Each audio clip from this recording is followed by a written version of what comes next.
अस्सलाम वालेकुम। उम्मीद करती हूँ कि आप सब खैरियत से होंगे और प्रीवियस क्लास आप लोगों को अच्छे से समझ आ गई होगी।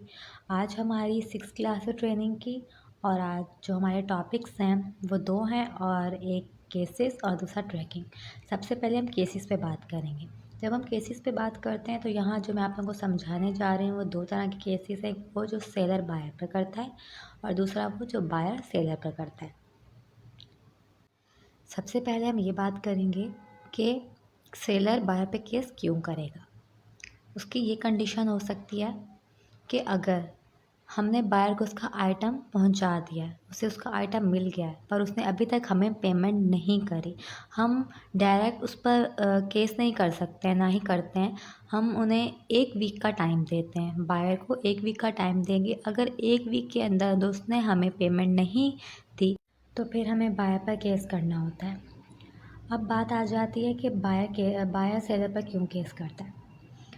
अगर सेलर बायर को उसका आइटम डिलीवर करता है, रास्ते में वो चीज़ टूट जाए और बायर को टूटी हुई मिले, या फिर बायर ने जो चीज़ ऑर्डर की हुई उसे वो नहीं कुछ और मिल जाए, डायरेक्ट तो बायर भी सेलर पर केस नहीं करता। सबसे पहले तो वो मैसेजेस के थ्रू कंप्लेन करता है कि जो मैंने चीज़ मांगी थी मुझे वो नहीं मिली, या टूटी हुई मिली है, या साइज़ में वेरिएशन में मिस्टेक है, ठीक नहीं मिली है मुझे चीज़, तो इसे सॉर्ट आउट कर दें मेरे प्रॉब्लम को। तो उसके बाद अगर हम उसकी प्रॉब्लम को सॉर्ट आउट नहीं करते हैं, काफ़ी टाइम हो जाता है, वीक 2 वीक मंथ हो जाते हैं, तो फिर वो हम पर केस करता है। तो जब वो हम पे केस कर देता है तो उसका यही सॉल्यूशन है कि हम जल्द से जल्द उसकी जो भी प्रॉब्लम है उसे सॉर्ट आउट करें। अगर हम उसकी प्रॉब्लम को सॉल्व कर देते हैं तो फिर वो ख़ुद हम पर जो केस उसने किया होता है वो रिमूव कर देता है।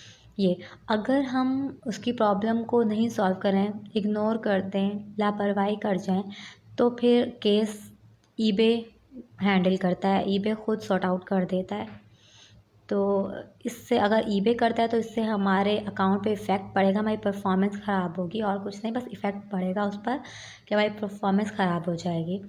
तो इससे अच्छा यही है कि हम खुद ही जल्द से जल्द उसकी प्रॉब्लम को सॉर्ट आउट कर दें, ताकि बायर को ईबे तक ये केस जाने की ज़रूरत ना पड़े और बायर खुद ही जो केस है वो रिमूव कर दे। तो ये है। तो अब मैं आप लोगों को अब प्रैक्टिकली दिखा दूँ कि हम किस तरह से करते हैं। ये आप लोगों के सामने अकाउंट शो हो रहा है। यहाँ पे देखें सब हेडिंग्स हैं। हम लोगों को जो सबसे पहले करना है वो केस, हमें बायर पर केस करना है सबसे पहले। तो हम क्या करेंगे, हम ऑर्डर में जाएंगे, अवेटिंग पेमेंट पे क्लिक करेंगे। यहाँ पे देखें एक पेमेंट अभी रहती है, तो अभी इसे वीक नहीं हुआ है पूरा। 18 अक्टूबर को बायर ने सोल्ड किया था, अभी वीक नहीं हुआ। तो मैं इसे आप लोगों को करके दिखा देती हूँ कि हम किस तरह से केस कर सकते हैं बायर पर।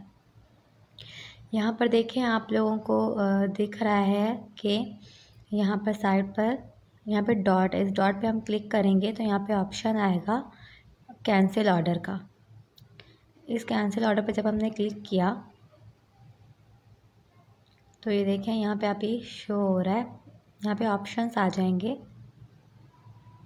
यहाँ पे बहुत से 4 ऑप्शंस हैं, पर उन 4 ऑप्शंस में से हमें सबसे फर्स्ट वाला करना है, बायर हैज़ नॉट पेड। ये केस के लिए होता है, जब हमें केस करना होता है तो हमें ये वाला चूज़ करना होता है। बाकी जो 3 हैं वो भी कैंसिलेशन के लिए हैं, वो जब हमें ऑर्डर कैंसिल करना हो तब हम उसे चूज़ करते हैं।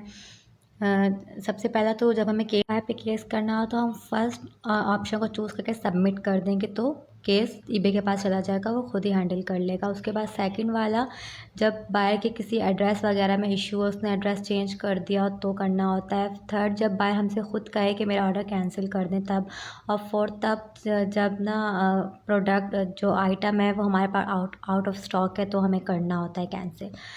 उसके बाद आ जाता है, ये हो गया कि हमें बायर पे केस कैसे करना है। अब मुझे आपको ये बताना है कि बायर हम पे केस जब करते हैं तो हमें पता कैसे चलता है। यहाँ ऊपर देखें आपको दिख रहा होगा help and contact. Help and contact पे हम क्लिक करेंगे तो यहाँ पे देखें हमारे पास ऑप्शन है, तो हमें करना है रिक्वेस्ट टू रिमूव डिफेक्ट, इस पर क्लिक करेंगे। रिटर्न एंड रिफ़ंड पे क्लिक करेंगे तो यहाँ पर हमारे सामने अभी कोई भी शो नहीं हो रहा, लेकिन जब भी कोई बायर हम पर केस करता है सेलर पर तो यहाँ पे शो होता है। तो उसको कैसे सॉल्व करना है वो मैंने आपको बता दिया कि फ़ौरन से सबसे पहले तो हमें बायर की प्रॉब्लम को सॉर्ट आउट कर दें, तो वो हम पर जो केस कहता है वो रिमूव कर देता है। केसेस हो गया। अब हम बात करेंगे ट्रैकिंग। ट्रैकिंग होता क्या है? जब हमें किसी भी चीज़ का पता लगवाना होता है कि वो चीज़ कहाँ पर, तो हम उसे ट्रैक करते हैं, तो उसे कहते हैं ट्रैकिंग।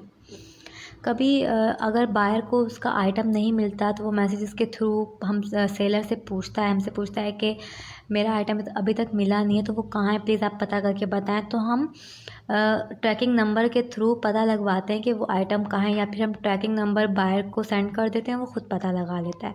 कैसे? डिलीवरी कंपनी होती है जिसके थ्रू डिलीवर करवाया जाता है आइटम, ऑर्डर डिलीवर करवाया जाता है। तो जब वो कंपनी वाले उस आइटम को पैक करते हैं पार्सल, तो उसके ऊपर अपना ट्रैकिंग नंबर लगा देते हैं।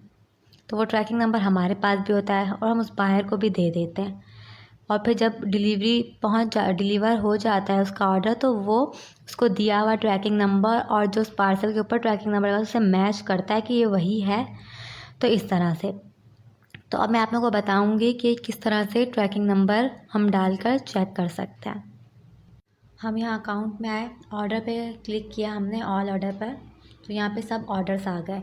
ऑर्डर जब डिलीवर होता है तो ऑर्डर के नीचे ना ट्रैकिंग नंबर शो हो जाता है। तो मैं यहाँ से देखती हूँ कोई भी एक ट्रैकिंग नंबर यहाँ से लेकर बताती हूँ कि किस तरह से। मैंने यहाँ से ट्रैकिंग नंबर लिया। जिस भी कंपनी का ट्रैकिंग नंबर होता है उस कंपनी की वेबसाइट पे डालना होता है। तो ये माय हार्मेस है। एक तो तरीका ये कि ट्रैकिंग नंबर पे क्लिक करोगे तो यहाँ से पता चल जाएगा। देखें ये बता रहा है डिलीवर्ड। अगर डिलीवर्ड नहीं होता तो ये जो ब्लू लाइन है ये फुल नहीं होती, हाफ होती है जहाँ पर।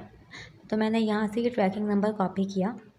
एक तो ये तरीका है चेक करने का कि हो गया या नहीं। और दूसरा वेबसाइट पे डालकर मैंने यहाँ से कॉपी किया ट्रैकिंग नंबर, और मैंने यहाँ पे ये माय हार्मेस का ट्रैकिंग नंबर है। तो मैंने यहाँ पे माय हार्मेस की वेबसाइट है, लॉगिन हुई हुई है पहले से ही। मैंने इसे क्लिक किया तो मैंने यहाँ पर ट्रैकिंग नंबर डाला। ट्रैकिंग नंबर डालकर मैंने ट्रैक किया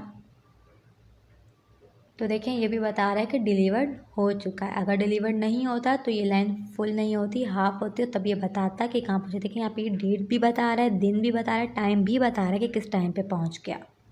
आज के बस ये 2 टॉपिक थे जो कि मैंने आपको बता दिया। आई होप आप अच्छे से समझ गए होंगे, लेकिन फिर भी अगर आपको कुछ समझ ना आया हो तो आप लोग नेक्स्ट क्लास में पूछ सकते हैं। अब मैं इजाज़त चाहूँगी। थैंक यू एंड अल्लाह हाफ़िज़।